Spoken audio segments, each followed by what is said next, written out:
Singing by Om Nirmalia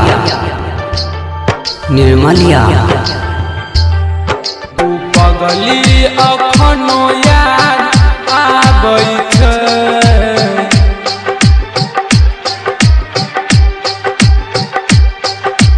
अभी आप सुन रहे हैं जय मां काली रिकॉर्डिंग स्टूडियो फुलपरास चौक से।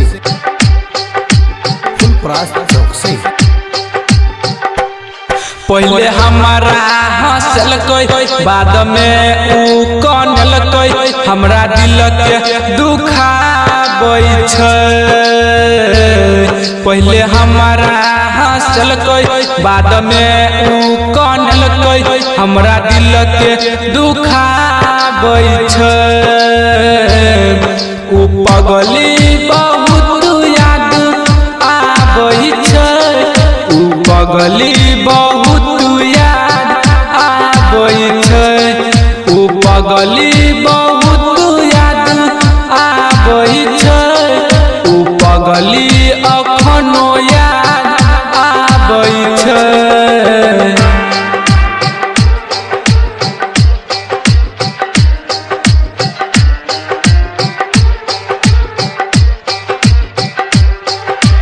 पगली अखनो याद आबै छै। याद ओकर तरपाबै छै, हमरा उ सताबै छै। नींद हमर उड़ाबै छै, नीक न कतौ लागै छै, नीक न कतौ लागै छै। याद ओकर तरपाबै छै, हमरा उ सताबै छै।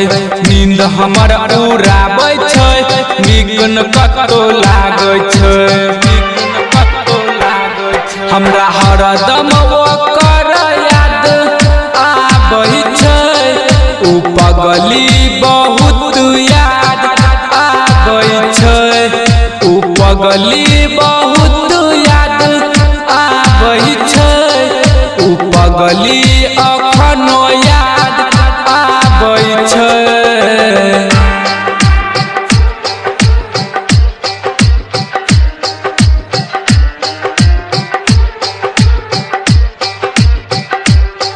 ऊ पगली अखनो याद आबै छै। प्यार में मिललै धोखा रे, एहन मारलक मौका रे। डीजे रूपा संतोष मारलक बड़का चौका रे, मारलक बड़का चौका रे। प्यार में मिललै धोखा रे, एहन मारलक मौका रे। चंदेश्वर दीपक मारलक बड़का चौका रे, मारलक बड़का चौका रे। निर्मलिया बही छै, ऊ पगली बहुत याद आबै छै, ऊ पगली बहुत याद आबै छै, ऊ पगली अखनो याद आबै छै। जय मां काली रिकॉर्डिंग स्टूडियो फुलपरास चौक से। 91 13 90 67 65।